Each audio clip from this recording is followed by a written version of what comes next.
الثقلين نبي الحرمين إمام القبلتين جد الحسن والحسين وعلى آله وصحبه وإترته وأهل بيته من اتبعهم عليهم أجمعين أما بعد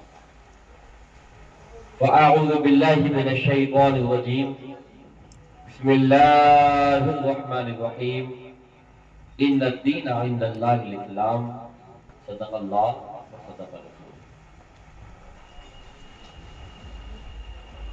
آئیے ابتدا سے پہلے ساری کائنات کے مرتبہ عقیدت حضور نبی رحمت صلی اللہ علیہ وآلہ وسلم کی بارگاہ میں بابت بلند درود پاک پڑھیں، اللہم صلی وسلم وبارک علی سیدنا وعلى آل سيدنا ومولانا محمد بعدد كل حسنه وجماله صلی اللہ تعالی علیہ وآلہ وسلم۔ نعت و منقبت کا ایک دور، اس دور سے آپ گزرے اور آج کی یہ محفل شیخ طریقت شہزادہ رسول حضرت الحاج شاہ سید عزیز الحسن مدنی میاں صاحب قبلہ مدد اللہ العالی کی سرپرستی میں اپنی منزلوں کی طرف روانہ ہے۔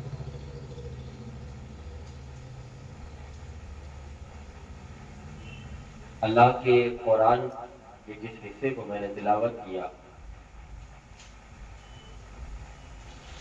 اس پہ کچھ ضروری باتیں اور کچھ ضروری نقطے آپ تک پہنچا کر محفل کا اختتام کیا جائے گا۔ آج ہم سب یہاں بیٹھے ہیں، ہم سب کی تمنا ہوتی ہے کہ کاش مدینے میں بیٹھے۔ اس سے بھی بڑی ایک تمنا یہ بھی ہوتی ہے کہ کاش ہم اس دور میں پیدا ہوئے ہوتے جس دور میں رسول اللہ صلی اللہ علیہ وسلم کی محفل تشریف۔ ایک شاعر نے کہا تھا، ساری صدیوں میں ہے افضل، ساری صدیوں میں ہے جو افضل وہ لمحہ ملتا، ساری صدیوں میں ہے افضل جو وہ لمحہ ملتا، کاش سرکار دو عالم کا زمانہ ملتا، کاش سرکار دو عالم کا زمانہ ملتا، بھول جاتا کسی طاق پہ رکھ کر آنکھیں، بھول جاتا کسی طاق پہ رکھ کر آنکھیں، ان کو یوں دیکھتے رہنے کا بہانہ ملتا، ان کو یوں دیکھتے رہنے کا بہانہ ملتا، اور یا رسول اللہ بیٹھاتا میں بھی انہیں اپنے کاندھوں پر، بیٹھاتا میں بھی انہیں اپنے کاندھوں پر، راہ میں جب آپ کا کوئی نواسا ملتا، راہ میں آپ کا جب کوئی نواسا ملتا، اور ہے مدحت حسین کے عنوان نئے نئے۔ جو حضرات شاعری سے تھوڑی بھی محبت رکھتے ہیں وہ اسے سمجھیں گے، سبھی سمجھیں گے انشاءاللہ تعالی۔ ہے مدحت حسین کے عنوان نئے نئے، ہے مدحت حسین کے عنوان نئے نئے، لاؤں کہاں سے لفظوں کے قرآن نئے نئے، لاؤں کہاں سے لفظوں کے قرآن نئے نئے، جھولا جھلائیں لوری سنائیں کرے کبھی دربانی، جھولا جھلائیں لوری سنائیں کرے کبھی دربانی، ہے قلب جبریل کے ارمان نئے نئے، ہے قلب جبریل کے ارمان نئے نئے، اور ان کی سمجھ میں توجہ دیجیے گا، ان کی سمجھ میں ابو طالب تم نہ آؤ گے، ان کی سمجھ میں، ان کی سمجھ میں ابو طالب تم نہ آؤ گے، جو لوگ ہوئے ہیں ابھی مسلمان نئے نئے۔ نعرہ تکبیر، نعرہ تکبیر۔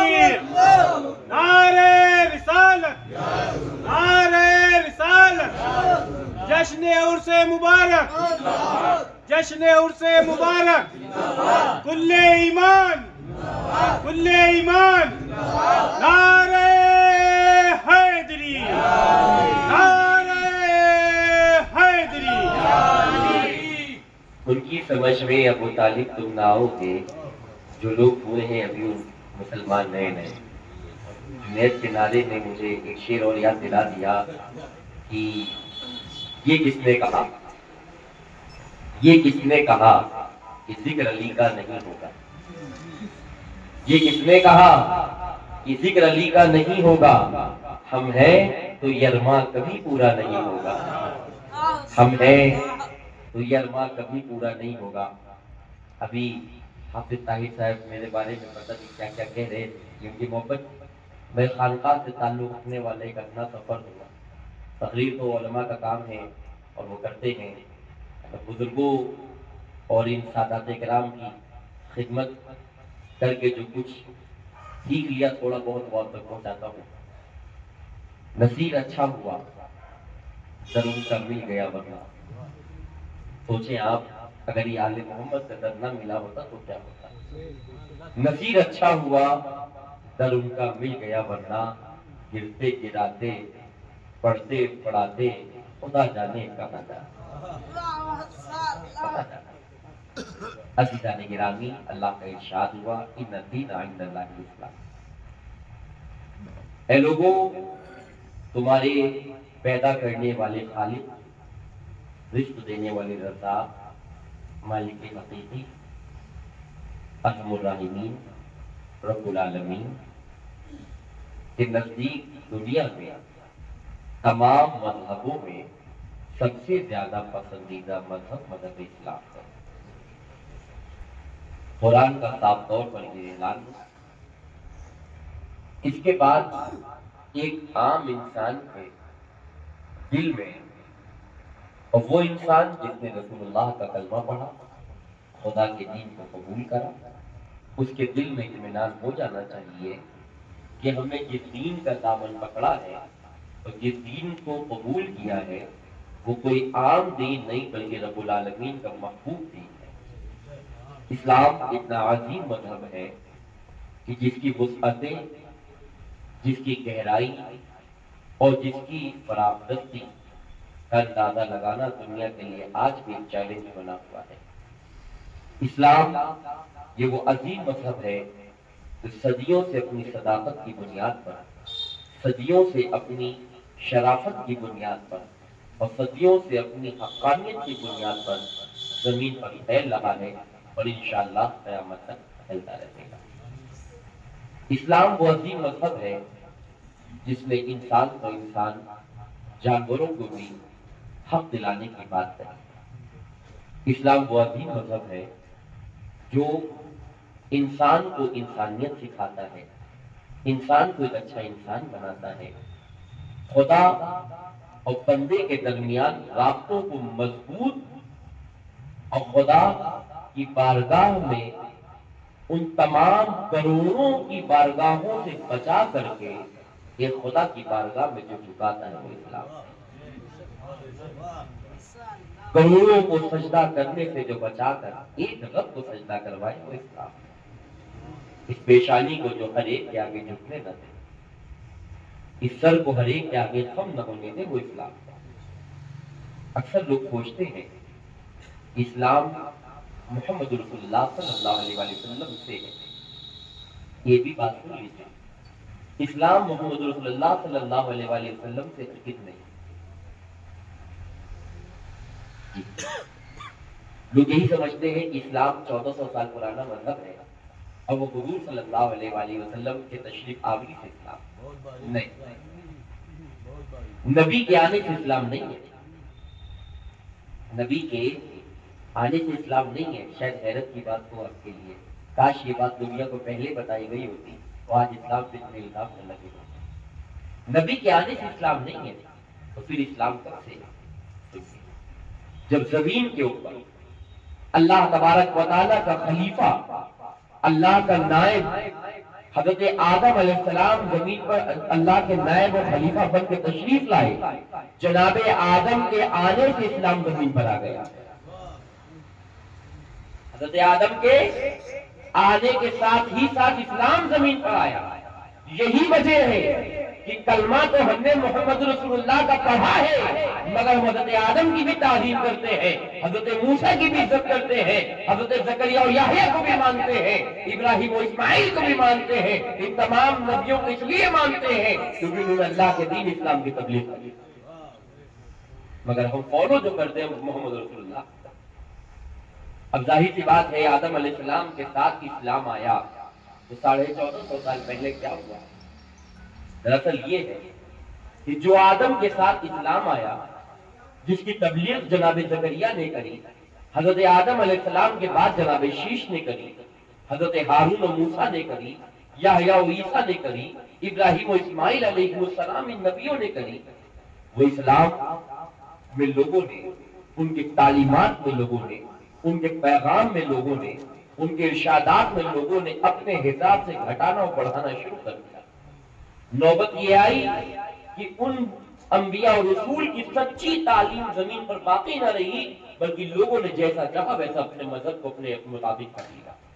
1450 سال پہلے اس پرفتن دور میں رسول اللہ صلی اللہ تعالی علیہ وسلم کی تشریف آوری جب مکہ مکرمہ کی سرزمین پر 12 ربیع الاول شریف کے مقدس مہینے میں 12 ربیع الاول شریف کی 12 تاریخ کو 12 ربیع الاول شریف کے مقدس مہینے کے پیر شریف کے دن رسول کائنات صلی اللہ علیہ وآلہ وسلم مظہر کبریا بن کر جناب حضرت آمنہ کے گھر میں، جناب حضرت عبد المطلب کے گھر میں، جناب حضرت عبداللہ کے گھر میں، اور سیدہ طیبہ سیدہ آمنہ کے بطن اقدس سے جب میرے نبی صلی اللہ علیہ وآلہ وسلم پیدا ہوئے، زمانے کی ہر ظلمت ختم ہو گئی، زمانے کی ہر برائی ختم ہو گئی، زمانے کا ہر عیب ختم ہو گیا۔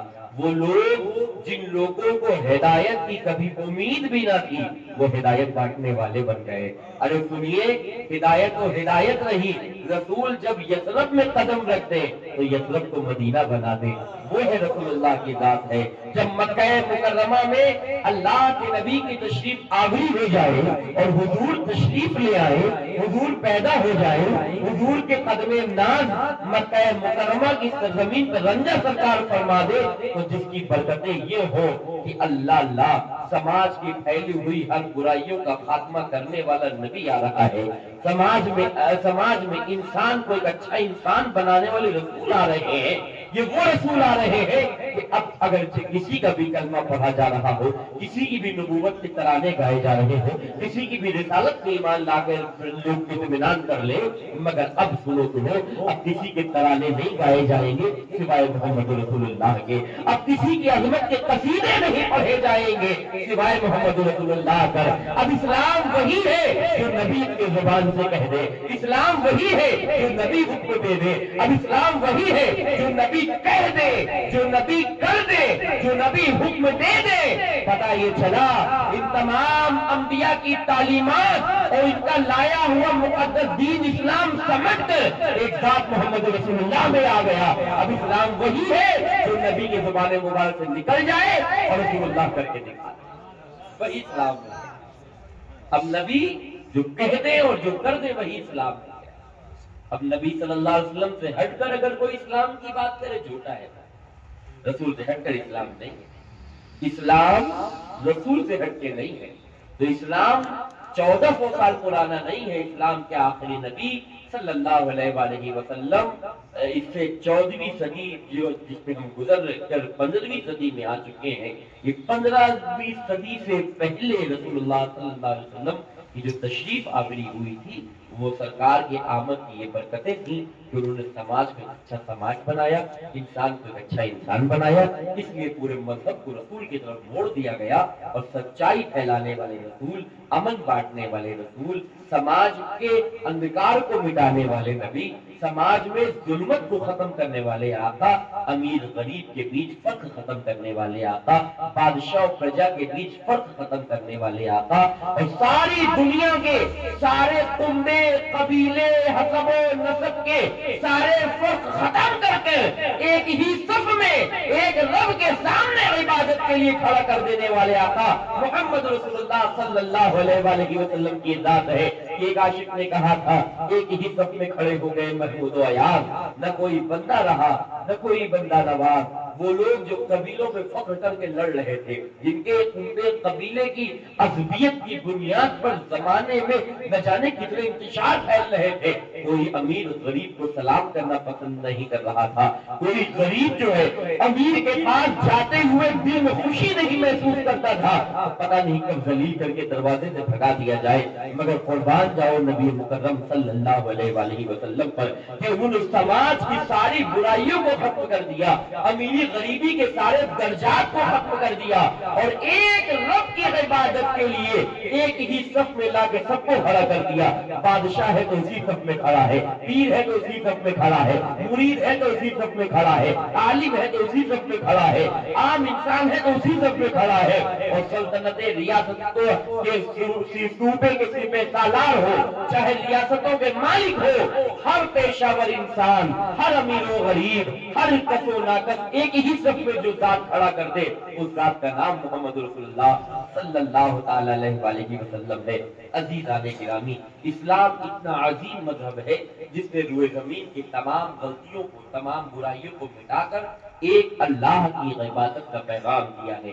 آئیے دیکھیے رسول اللہ صلی اللہ تعالی علیہ وآلہ وسلم کی حیات طیبہ اور حضور صلی اللہ علیہ وسلم کی تشریف آوری سے پہلے زمین کے حالات کیا تھے۔ یہ وہی زمین ہے جس زمین کے اوپر عورتوں کو پتی کی چتا کے ساتھ جلایا اس لیے جا رہا تھا کیونکہ ان عورتوں کا قصور صرف اور صرف اتنا تھا کہ ان کا پتی ان کی زندگی میں مر گیا۔ پتی کی چتا کے ساتھ یہ کہہ کے جلایا جاتا تھا یہ بیوہ ہو چکی ہے، یہ وڈو ہے، یہ جو ہے یہ اس کا شوہر مر چکا ہے۔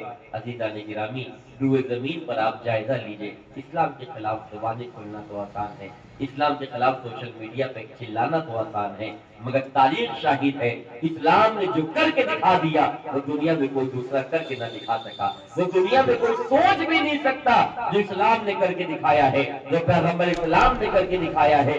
جب عورتوں کو پتی کی چتا پر صرف اس لیے جلایا جا رہا تھا کہ عورت کا قصور یہ ہے کہ وہ بیوہ ہے، عورتوں کے پیر کی جوتیوں کی قیمت زیادہ اور عورتوں کی قیمت کم ہو گئی تھی، جب زمین پر جب سماج میں یہ مزاج پیدا ہو گیا تھا، رسول اللہ صلی اللہ علیہ وسلم کی وہ واحد ذات ہے جس نے زمین پر سب سے پہلے ستی پرتھا کی مخالفت کری، اور زمین پر سب سے پہلے عورتوں کے حق دلانے کی جس نے بات کری ہے، اور زمین پر عورتوں کے حق کے لیے سماج سے جس نے لڑائیاں لی ہے وہ ہمارے نبی صلی اللہ علیہ وآلہ وسلم کی ذات ہے۔ زمین پر ہمارے نبی نے عورتوں کو ان کا حق دلایا ہے، زمین پر ہمارے نبی نے عورتوں کو سمان دیا ہے، زمین پر ہمارے نبی نے عورتوں کو عورتوں کے وکاس کی بات کری ہے، اور وکاس ایسا تھا کہ دنیا کی ہر عورت کا وشواس محمد رسول اللہ پہ ہو گیا تھا۔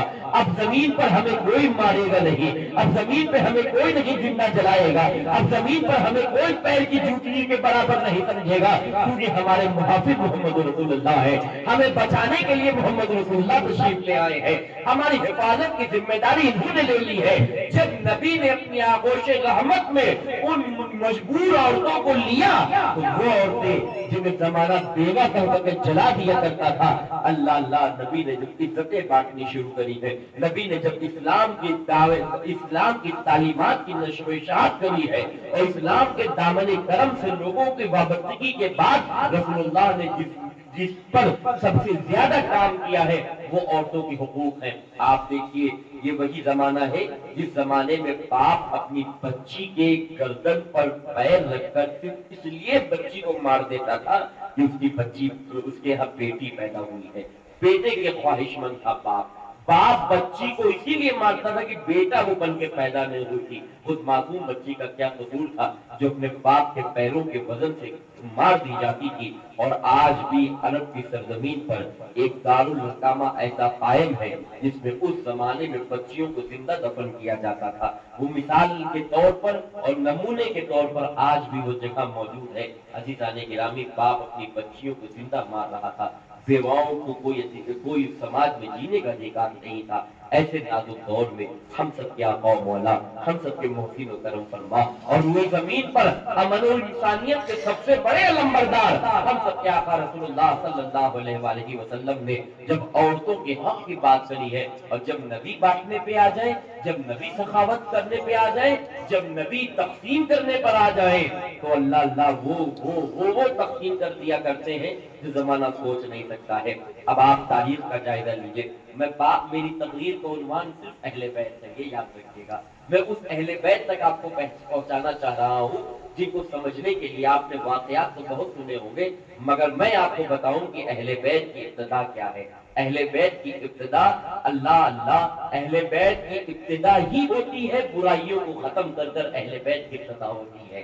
سماج میں دبے کچلے کو ادھیکار دلا کر ہی اہل بیت کی ابتدا ہوتی ہے۔ اب آپ دیکھیے، جس زمانے میں بیواؤں کو منحوس سمجھا جا رہا تھا اور بیواؤں کے ساتھ ہمدردی کرنے کا کوئی جذبہ نہیں رکھتا تھا، اس زمانے میں ہمارے نبی صلی اللہ علیہ وسلم جن کی عمر صرف 25 سال کی ہے، ابھی نبی نے یہ بھی نہیں کہا کہ میں نبی ہوں، I am messenger of God, I am messenger of Allah. حضور نہیں کہہ رہے ہیں کہ میں اللہ کا نبی ہوں، میں اللہ کا بھیجا ہوا حبیب ہوں، حضور نہیں کہہ رہے ہیں، ابھی عمر صرف 25 سال کی ہے۔ سماج کی ان برائیوں پہ 25 سال کو خوبصورت نوجوان کی نگاہ پڑی کہ سماج میں عورتوں کو بھی جینے کا حق ہونا چاہیے، عورتوں کو بھی برابری کا درجہ ملنا چاہیے، عورتوں کو پیر کی جوتی نہیں سمجھا جانا چاہیے، عورتوں کو جو ہے، اب آپ سوچیے ذرا، اس زمانے میں پتھروں کو تو عزت ملتی تھی کہ لوگ سر جھکا دیتے تھے، مگر عورتوں کو عزت نہیں دیتے تھے۔ ایسے دور میں اللہ کے نبی صلی اللہ علیہ وسلم کی عمر صرف 25 سال کی ہے۔ سرکار نے سوچا کیا کرا جائے، ذہن میں رسالت مآب صلی اللہ علیہ وآلہ وسلم میں اس برائی کو ختم کرنے کا ایک راستہ یہ سمجھ میں آیا کہ جہاں سے یہ برائی جنم برائی کو دیتے ہیں، جہاں سے یہ برائی پیدا کرتے ہیں، کیوں نہ اس کی جڑوں کو کاٹا جائے۔ اب جڑوں کو کیسے کاٹا جائے؟ سب سے پہلی جڑ بیوہ ہوتی جس کو پتی کی چتا پہ جلایا جا رہا تھا۔ نبی کریم صلی اللہ علیہ وآلہ وسلم جناب حضرت ابو طالب علیہ السلام کے گھر میں ہے، حضرت جناب ابو طالب علیہ السلام کے گھر میں حضور کفالت پا رہے ہیں، ابھی 25 سال کی عمر ہے، رسول خدا صلی اللہ علیہ وآلہ وسلم کی۔ نبی کریم صلی اللہ علیہ وسلم نے نکاح کا اعلان فرمایا اور اظہار نکاح جب فرمایا تو آپ جانتے ہیں کس سے کہا؟ کسی عام نکاح کے لیے، سرکار کے نکاح میں آنے کے لیے بڑی خوبصورت عورتیں آمادہ بیٹھی تھیں کہ کب نبی قبول فرما لے تو حضور کے نکاح میں آ جائے۔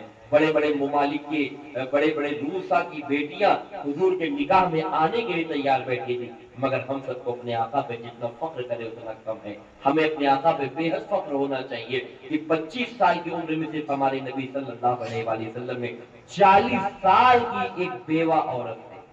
25 سال کی ہمارے نبی کی عمر ہے، 40 سال کی ایک بیوہ عورت سے رسول اللہ صلی اللہ علیہ وآلہ وسلم نے پہلا نکاح فرمایا۔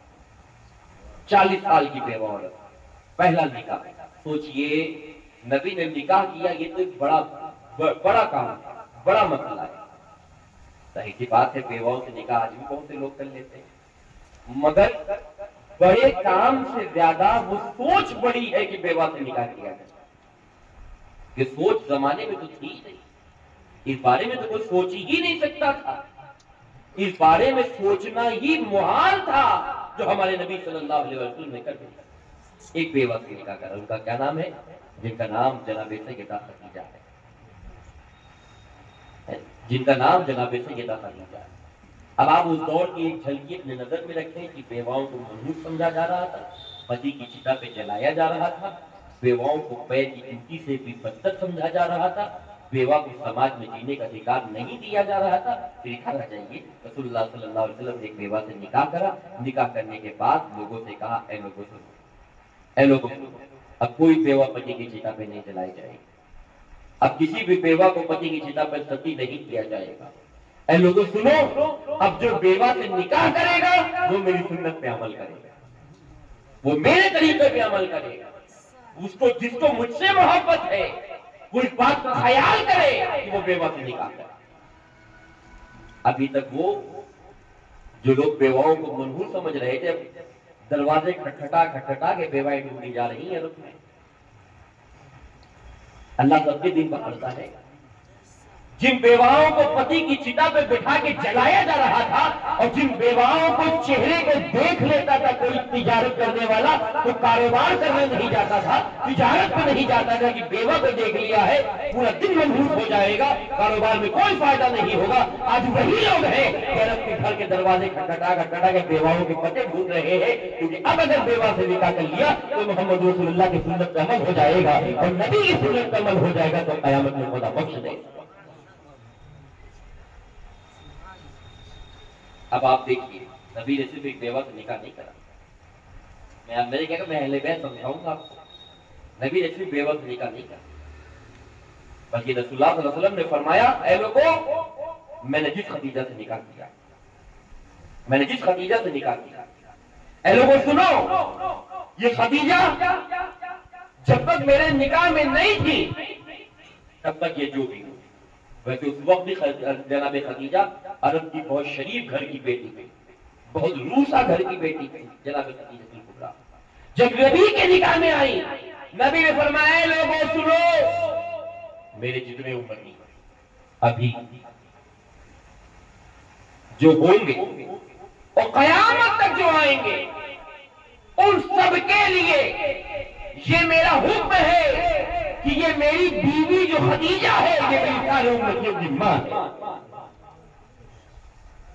اب آپ اندازہ لگائیے جس سماج میں عورت کو جینے کا ادھیکار نہیں تھا رسول اللہ پوری امت کی ماں بنا دے، رسول اللہ یہ درجہ دے دیں۔ آخر نبی کریم صلی اللہ تعالی علیہ وسلم نے ایسا کیوں کیا؟ اس کی وجہ یہ ہے کہ جناب سیدہ کو ہی خدیجہ الکبریٰ کو ہی عزت نہیں دی نبی نے خالی، بلکہ حضرت خدیجہ کو جب پوری امت کی ماں بنایا اور جناب خدیجہ سے جب اولاد حضور کی پیدا ہوئی جن میں سب سے مشہور نام سیدہ طیبہ طاہرہ عابدہ زاہدہ بنت پیغمبر سیدہ فاطمہ الزہرا سلام اللہ تعالی علیہا، یہ بھی فاطمہ الزہرا کون؟ حضرت خدیجہ کی بیٹی ہے۔ نبی نے جن کی ماں کو ساری امت کی ماں بنایا تھا، نبی نے اس ماں کی بیٹی کو، اس بیٹی کے بارے میں نبی فرماتے ہیں قال النبی صلی اللہ تعالی علیہ وسلم سید النساء علیہ الجنہ فاطمہ الزہرا سلام اللہ تعالی علیہا۔ اے لوگوں سنو، یہ میری بیٹی فاطمہ جنت میں جنتی نوجوان عورتوں کی یہ سردار ہے۔ کیا نبی کے بیٹے نہیں ہوئے؟ رسول اللہ کے بیٹے بھی پیدا ہوئے تھے، رسول اللہ اگر دعا کرتے تو ان کے بیٹے محفوظ ہو جاتے، مگر کیا وجہ ہے کہ رسول اللہ نے فرمایا ہے لوگوں سنو، تم اور تمہارا خاندان تمہارے باپ سے چلتا ہے، میں محمد رسول اللہ میرا خاندان میری بیٹی فاطمہ سے چلے گا۔ کیا ضرورت تھی نبی کو کہنے کی؟ دنیا کا ونش ان کے باپ سے چل رہا تھا، نبی کا بھی چل جاتا بیٹوں سے؟ نہیں۔ دراصل سنو، نبی کی جو اولاد جس کی رگوں میں محمد رسول اللہ کا خون، وہ دنیا کے سروں کا تاج، یہاں بیٹی سے خاندان چلانے کی وجہ صرف یہ ہے کہ لوگوں سنو، اگر تم نے یہ ذہن بنا کے رکھا ہے کہ بیٹی جو ہے بیٹوں سے کم درجے کی ہوتی ہے تو سنو اپنے نبی کی سیرت کو اٹھا کے پڑھ لینا کہ تمہارے نبی کا خاندان کو چلا ہے ان کے بیٹوں سے نہیں بلکہ ان کی بیٹی سے چلا ہے۔ یہ ہے اسلام، یہ ہے پیغمبر اسلام کی تعلیمات۔ اور جس بیٹی کو صرف آپ پہلے کی طرف جائیے، بیوہ سماج میں جینے کا ادھیکار نہیں، ایسے دور میں نبی بیوہ سے نکاح کرا، انہیں سارے امت کی ماں بنایا، ان سے جو بیٹی پیدا ہو اسے جنتی نوجوان عورتوں کی سردار بنا دیا۔ اب ان سے جو بچے پیدا ہو، نبی جب بانٹتے ہیں تو نسلوں تک بانٹتے ہیں، نبی جب بانٹتے ہیں تو نسلوں تک بانٹتے ہیں۔ نبی کی شایان شان یہ ہے کہ ایک مرتبہ ایک بادشاہ کے دربار میں ظاہر سی بات ہے اس کے گھر کے بچے اس کے معمولات دیکھتے ہیں۔ ایک دن اس کے بادشاہ کے بچے چند بچوں کے ساتھ کھیل رہے ہیں، تو اس میں ایک شخص ایک بچہ ہے دوسرے بچے سے کسی بات پہ جھگڑا ہوا تو کہتا سنو تمہیں نہیں پتا یہ جو میرے نانا ہے، میرے نانا وقت کے بادشاہ ہیں، ان کے پاس آنے کے 9 دروازے ہیں، یعنی ان کے محل کے 9 دروازے ہیں، جب صبح کو وہ اٹھتے ہیں تو فقیر دروازے پہ لائن لگائے ملتے ہیں، وہ بھیک دے دیتے ہیں، پھر وہی فقیر چپے سے دوسرے دروازے پہ جاتا ہے، وہاں سے لیتا ہے، تیسرے پہ، چوتھے پہ، پانچویں پہ، 9 دروازوں سے ایک فقیر بھیک لیتا ہے، وہ میرے نام ہے۔ وہی ایک اہل رسول بھی کھڑے کہتے سنو، یہ تمہارے نانا کی شان ہے کہ ایک بار بھیک دے دے تو 9 بار لینے کی ضرورت پڑے۔ ہمارے نانا کی شان یہ ہے جسے ایک بار عطا کر دیا دوبارہ کسی دروازے پہ جانے کی ضرورت نہ پڑے، جسے ایک بار عطا کر دیا اسے کسی دوسرے در کو دیکھنے کی ضرورت نہ پڑی۔ تاریخ اٹھائیے اسلام کی تاریخ وہ ہے، پیغمبر اسلام کی تعلیمات وہ ہے کہ روئے زمین کے لیے آج بھی نبی کی تعلیمات چیلنج بنی ہوئی ہیں۔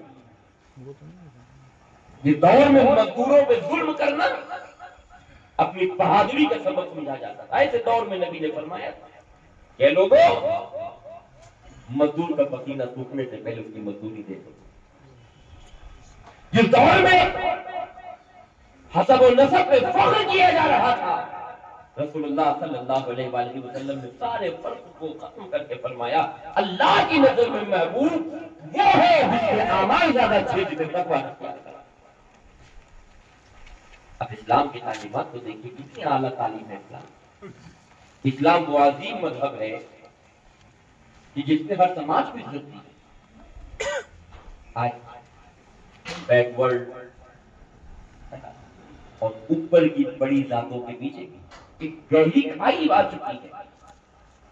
ایک بڑا اتحاد ہے ہمارے ملک میں۔ ہمارے ملک میں اتحاد یہ بھی بتاتا ہے نہ جانے کیسی کیسی چیزوں میں بیکورڈوں کو پانی پلایا گیا ہے۔ ہمارے ملک اتحاد میں ہے، ان کے ساتھ سمانتا کی بھاونا دلوں میں نہیں جاگتی، سمتا سمانتا کی بات نہیں کی جاتی۔ کیوں؟ کیونکہ وہ نیکی چاہتے ہیں۔ مگر جب زمانے رسالت پہ ہم جائیں گے، رسول اللہ کی حیات طیبہ کو دیکھیں گے، سرکار کی مقدس زندگی کو دیکھیں گے، تو پتہ یہ چلے گا رسول اللہ نے قوم کی ہر سماج میں ہر لوگوں کو عزت دلائی ہے۔ میں نام نہیں لوں گا، نام آپ کے ذہن میں آ جائے گا پھر میں دوہرا دوں گا۔ ہوٹ موٹے ہیں، رنگ کالا ہے، حبشہ سے تعلق ہے، ہوٹ موٹے ہیں، رنگ کالا ہے، حبشہ سے تعلق ہے، غلام ہے، کسی نے غلام بنا لیا۔ جب نبی کی نگاہ پڑی، یہ بیکورڈ ہے اس زمانے کا، یہ اس زمانے کے بیکورڈ ہیں، ہوٹ موٹے ہیں، رنگ کالا ہے، کسی نے غلام بنا کے اپنے یہاں رکھا ہوا ہے۔ نبی کی نگاہ پڑی، کہا اگرچہ ہوٹ موٹے ہیں، رنگ کالا ہے، حبشہ سے تعلق ہے، تو کیا ہوا؟ اسے آزاد کرنا، غلام ہے، اسے آزاد کرواؤ، پیسے دو، اس کی قیمت دے کے آزاد کرواؤ۔ آزاد کروا دیا۔ آزاد کروانے کے بعد لوگوں نے یہ کہنا شروع کر دیا کہ نبی نے تو بڑا کھاٹے کا سودا کروا لیا۔ ارے خرید نہیں تھا، پیسہ دے کے ہی چھڑا رہے تھے، کسی خوبصورت غلام کو چھڑاتے، انہیں کوئی برابر میں نہیں بٹھا لے، اس سماج کو کوئی برابری کا درجہ نہ دے، نبی انہیں پیسے دے کے آزاد کروا رہے۔ عزیزان کرام، مگر جب نبی نے عزتوں کی منزلوں پہ فائز کیا اور عزت کی وہ اعلیٰ منزل پہ بٹھالا، زمانہ کہنے میں مجبور ہو گیا جیسے محمد رسول اللہ ایسی دنیا میں کوئی ذات نہیں۔ تاریخ بتاتی ہے جنہیں بیکورڈ کہا جا رہا تھا، جنہیں بیکورڈ کہا جا رہا تھا، جن کا رنگ کالا ہونے کی وجہ سے ان سے نفرت کی جا رہی ہے، جن کو سماج میں برابری کا درجہ نہیں دیا جا رہا، مگر جب کعبے پہ اذان دینے کی بات آئی، نبی نے کہا، ایک سے ایک خوبصورت لوگ کھڑے ہوئے، ایک سے ایک حسین و جمیل لوگ کھڑے ہوئے، نبی فرماتے ہیں اے بلال کعبے کی چھت پہ چڑھ جاؤ۔ درجہ دیکھیے نبی کتنا بڑا دے رہے، اس سماج سے تعلق ہے جسے بیکورڈ کہا جاتا ہے، برابر میں لوگ نہیں بٹھالنے، نبی جب عطا کرے تو درجہ یہ دے دے، زمین پہ نہیں کعبے کی چھت پہ کھڑا کر دے، کہے بلال یہاں سے تم اذان پکارو، ہوتے بلال کھڑے ہوتے کہ اللہ اکبر اللہ اکبر۔ یہ ہے درجہ اسلام۔ اسلام سمتا سماجتا کی بات کرتا ہے، اسلام سب کے وشواس کو جیت لیتا ہے، اسلام سب کا وکاس کر دیتا ہے، اسلام سب کا ساتھ بھی دیتا ہے، ساتھ ایسا دیتا کہ اگر اسلام کی تعلیمات پر عمل کر لیں تو یہاں بھی عزت، قبر میں بھی عزت اور آخرت میں بھی عزت۔ یہ ہے ساتھ، ماں کا ساتھ زمین پہ ختم، باپ کا ساتھ زمین پہ ختم، بھائی کا ساتھ زمین پہ ختم، پڑوسیوں کا ساتھ زمین پہ ختم، رشتہ دار احباب کا ساتھ زمین پہ ختم، مگر قربان جاؤ رسول اللہ کی اس ذات کے اوپر جن کا ذات، جن کا تعلق، جن سے نسبت نہ زمین پہ ختم ہو سکتی ہے، جن کی نسبتوں کا اثر قبر میں بھی کام آئے گا اور آخرت میں بھی کام آئے گا۔ کل پل سے ہمیں جس نے پار لگانا ہے، زہرا کا وہ بابا ہے، حسنین کا وہ لانا ہے، آؤ در زہرا پر پھیلائے ہوئے دامن، یہ نسل کریموں کی لجپال گھرانہ ہے۔ یہ ہے وہ گھرانہ محمد رسول اللہ صلی اللہ تعالی علیہ وآلہ۔ سماج کی ہر برائی کو انہوں نے مٹایا۔ اب آپ کو سمجھ میں آ گیا نا نبی نے بیٹی کی نسل کیوں چلائی؟ یہ شان ہے سیدہ طیبہ طاہرہ، اور صرف بیٹی ہی نہیں بلکہ اس بیٹی سے جو بیٹے پیدا ہوئے، جتنے زمانہ امام حسن امام حسین کہتا ہے علیہ السلام، نبی نے فرمایا لوگوں تمہیں الحسن والحسین سیدہ شباب اہل جنہ، اے لوگوں میرا بیٹا حسن، میرا بیٹا حسین جنت میں جنتی نوجوان مردوں کے سردار ہوں، ان کی شان یہ ہوگی۔ اور اہل بیت نبوت صلی اللہ علیہ وآلہ وسلم، دو تین لفظ ہیں جس کی تشریح آپ کو کر دوں، ہو سکتا ہے کہ اہل بیت کا جو یہ لفظ ہے یہ عربی کا لفظ ہے۔ میں نے پہلے کہا تھا میں تقریر نہیں کروں گا، اور کیونکہ ایک اچھا لمبا سفر کر کے حضرت کو پہ آیا تو کل ایک لمبا سفر پھر کرنا ہے، ضروری باتیں تھیں وہاں تک پہنچا رہا ہوں۔ اہل بیت جانتے ہو شان کیا ہے؟ اہل بیت ایک لفظ عربی کا ہے، قاسم کسی کا بھی نام ہو سکتا ہے، عباس کسی کا بھی نام ہو سکتا ہے، حسین امام حسین کی نسبت سے کوئی رکھ لے، علی نام کوئی رکھ لے، مگر اس قاسم کے بچے، اس عباس کے بچے، اس نام کے علی کے بچے، ان کے بچوں کو اہل بیت کہا جائے گا۔ عربی کا لفظ اہل مانے ہوتا ہے والے، بیت مانے گھر، اہل بیت گھر والے، اہل بیت کا معنی ہے گھر والے۔ اب تو ظاہر سی بات ہمارے بھی ہے تو کیا آپ کے بھی تو گھر والے ہیں، سب کے گھر والے ہیں، کوئی کہہ دے یہ میرے اہل بیت ہیں۔ حکم اسلام کا حرام ہے اگر کسی نے اپنے گھر والوں کا اہل بیت کہا۔ اہل بیت صرف نبی کے گھر والوں کو کہا جائے گا۔ اہل بیت کا مطلب یہ ہے محمد رسول اللہ کی گھر والے، اہل بیت کا مطلب یہ ہے جناب علی مرتضیٰ، جناب سیدہ فاطمہ، امام حسن اور امام حسین اور ابراہیم کی ساری اولادیں۔ اہل بیت کا مطلب ہی ہے 12 امام، اہل بیت کا مطلب ہی ہے۔ اور آپ جانتے ہیں اہل بیت کو سمجھنے کے لیے ہمیں اس منظر کی منظر کشی کو سمجھنا پڑے گا جب اللہ کے نبی صلی اللہ علیہ وسلم مدینے میں ہیں، کس کے گھر میں؟ سیدہ طیبہ کے گھر میں ہے، سیدہ فاطمہ کے گھر میں ہے، اور حضور صلی اللہ علیہ وآلہ وسلم کے کاندھے شریف کے اوپر کالی کملی پڑی ہے، کالی چادر، اور دریا رحمت جوش میں ہے، یوں پھیلائے ہے حضور سرکار، دونوں ہاتھوں کو یوں پھیلائے ہے، اور یہ چادر جو کملی ہے حضور کی وہ یوں ہے، یوں کر کے سرکار پھیلائے ہوئے دونوں ہاتھوں، کس کے گھر میں؟ سیدہ کے گھر۔ قال نبی صلی اللہ علیہ وآلہ وسلم آئین علی بن ابی طالب۔ حدیث شریف کے الفاظ، بڑا افسوس ہے کہ حدیث پڑھ کر بھی کچھ لوگ حدیث والے نہ بن پائے، حدیث میں ان کو اہل بیت کی شان نہیں دکھتی۔ قال نبی صلی اللہ علیہ وآلہ وسلم آئین علی بن ابی طالب، علی بن ابی طالب کہاں؟ حضرت علی متحاضر فتح، حضور نے داخل کر دیا اپنی چادر پر، سیدہ طیبہ طاہرہ فاطمہ الزہرا کو بلایا اپنی چادر، امام حسن کو بلایا اپنی چادر، امام حسین کو بلایا اپنی چادر۔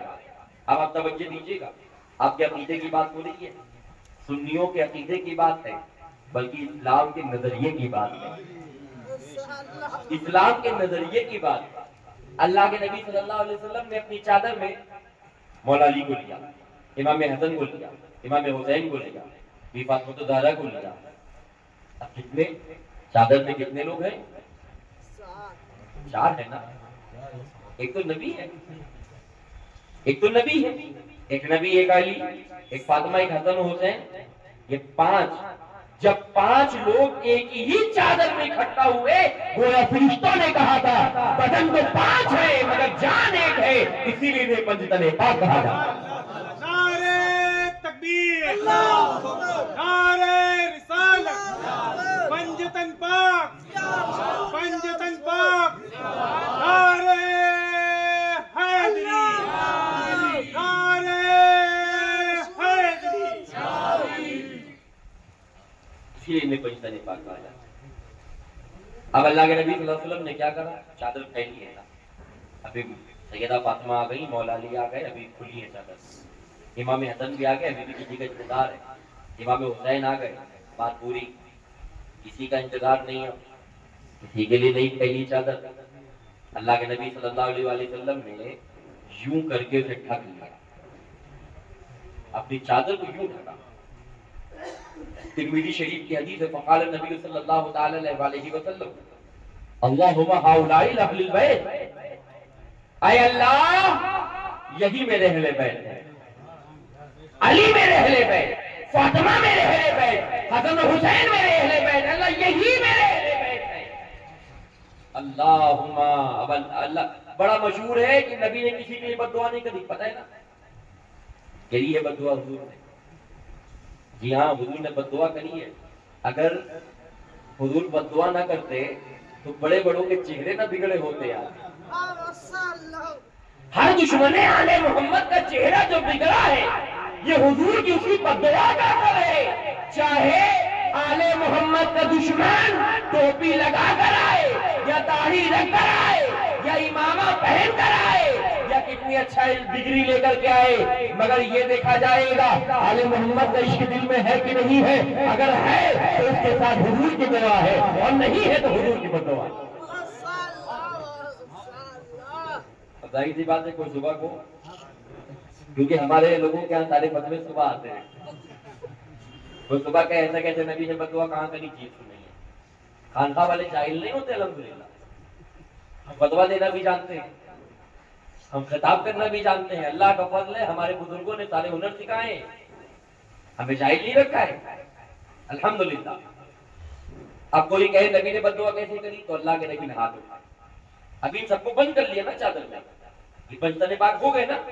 اب اللہ کے نبی صلی اللہ علیہ وسلم فرماتے ہیں اللہم ہؤلاء اہل البیت, یہی میرے اہل بیت نے پروردگار. اللہم والی من والا, اے اللہ جو اس علی جو فاطمہ سے جو حسن حسین سے محبت کرے, پروردگار جو ان سے محبت کرے تو بھی ان سے محبت کرے. اللہم والی من والا, اے اللہ جو ان سے محبت کرے تو اس سے محبت کرے. وقال علیہ السلام اللہم عاد من عادا, اے اللہ جو علی سے نفرت کرے, فاطمہ سے جنگ کرے, فاطمہ کے بچوں میں جنگ کرے, جو ان سے عداوت کرے, پروردگار تو اس کے خلاف عداوت کا اعلان کرے. یہ ہے نبی کی بد دعا, یہ ہے نبی کی بد دعا. اعمال پہ فخر نہیں ہے, ہمیں ہونا بھی نہیں چاہیے. اعمال پہ فخر کرنے والوں کے پاس کچھ نہیں بچتا. ہمیں اگر فخر ہے تو آل محمد کی نسبت پہ فخر ہے. سب ختم ہو جائے گا مگر رسول اللہ کی اولادوں کی نسبت باقی رہے گی. کیوں, اگر یہ ختم ہونے والی ہوتی تو کبھی امت کو نبی نہ پکڑاتے. سرکار فرماتے ہیں انی تارک فیکم الثقلین, میں اپنے پاس, یہ نبی کی وصیت ہے. اس کی وصیت ہے, ہمارے نبی کی وصیت ہے. ابا کی وصیت تو لوگ بہت جلدی مان لیتے ہیں, پیر کی بھی وصیت مان لیتے ہیں, مگر نبی کی وصیت سن کے مکر جاتے ہیں. نبی کی وصیت ہے یہ, اور نبی کی وصیت کسی کے لیے, سب کے لیے, سب کے لیے فرض ہے اس کو ماننا. جو نہیں مانے وہ مجرم, پھر وہ کتنا بڑا. نبی کی کیا وصیت, ان نکالیوں اے لوگوں، میں اپنے بعد دو بھاری چیزیں چھوڑ کے جا رہا ہوں، دو بھاری چیزیں چھوڑ کے جا رہا ہوں، میرے بعد تم اسے مضبوطی سے پکڑے رہنا۔ صحابہ کرتے فدا قوم بھی وابی یا رسول اللہ، من تو کیا رسول اللہ، میرے آقا پر میرے ماں باپ قربان جائیں یا رسول اللہ، وہ دو چیزیں کیا ہیں؟ وقال نبی صلی اللہ تعالی علیہ وسلم اول کتاب اللہ، اللہ کے نبی فرماتے ہیں پہلی چیز اللہ کا کلام قرآن پکڑ لینا مضبوط۔ اس کے بعد حضور فرماتے ہیں نا ونحنو اہل بیتی، اور پھر میری اولاد، میرے بچے، میرے گھر والے۔ پھر حضور فرماتے ہیں یذکرکم اللہ فی اہل بیتہ، تین بار حضور نے یہ جملہ ارشاد فرمایا، اے لوگوں سنو، میں تمہیں خوف دلاتا ہوں اللہ کا میرے اہل بیت کے حق میں، ڈراتا ہوں اللہ سے کہ میرے بعد میری اولادوں کو پریشان مت کرنا، میرے بعد میری اولادوں کو تنگ مت کرنا، میرے بعد میرے گھر والوں کو پریشان مت کرنا، میرے بعد میری اولادوں کے لیے زمین تنگ مت کرنا، میرے بعد میری اولادوں کے خلاف قتال مت کرنا، میری بعد میری اولادوں کے خلاف قتال مت کرنا، ڈراتا ہوں اللہ سے تمہیں۔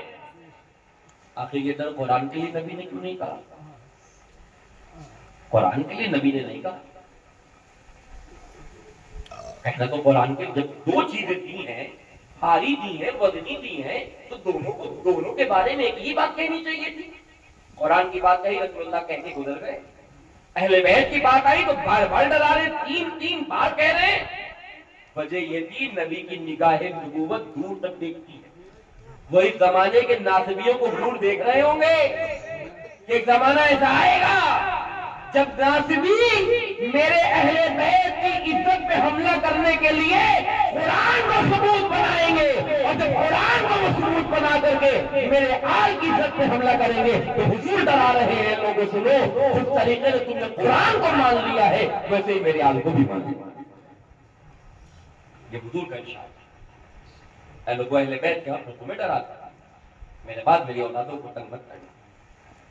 اور سنیے، اہل بیت کی کائنات کی وہ مقدس ذاتیں ہیں جس کا مقابلہ کوئی کر ہی نہیں سکتا، یہ بات یاد رکھنا، اہل بیت کا مقابلہ کوئی نہیں کر سکتا، اہل بیت کا مقابلہ کوئی نہیں کر سکتا، اور یہ عقیدہ بھی ہمیں صحابہ کرام نے دیا ہے۔ جی یہ عقیدہ ہمیں صحابہ کرام نے دیا ہے، اور کس صحابی نے؟ حضرت سیدنا عمر فاروق اعظم رضی اللہ تعالیٰ عنہ نے ہمیں یہ عقیدہ دیا کہ اہل بیت کے مقابلے میں کوئی نہیں۔ جناب عمر کچھ کہہ رہے ہیں، مولوی صاحب کچھ کہہ رہے ہیں، بتاؤ صحابی کی مانے کس کی مانے؟ آؤ سنو حضرت عمر کیا کہتے ہیں۔ حضرت عمر فاروق اعظم کا دور خلافت، حضرت امام حسین علیہ السلام اور حضرت عمر کے بیٹے، یہ دونوں بچپن کے عالم میں ہیں، کھیل۔ حضرت عمر فاروق اعظم اور حضرت امام حسین، حضرت عمر کے بیٹے امام حسین کے بیچ کھیل میں کوئی بات ہو گئی، بچے ہیں، وہ حضرت عمر کا بیٹا کہتا ہے حسین تمہیں نہیں پتا میرے پاپا وقت کے امیر ہیں، میرے پاپا حاکم وقت ہیں، میرے بابا امیر المومنین ہیں۔ حضرت امام حسین بھی علی کے اولاد ہیں، کہاں خاموش رہنے والے۔ امام حسین نے فرمایا اے عمر فاروق اعظم کے بیٹے سنو، اگرچہ تمہارے بابا امیر المومنین ہیں تو کیا ہوا، تم اور تمہارے بابا غلام ہیں ہمارے نانا کے، تم اور تمہارے بابا غلام ہیں ہمارے نانا کے، اور غلام دیے دعوت پہ بات نہیں کرتا۔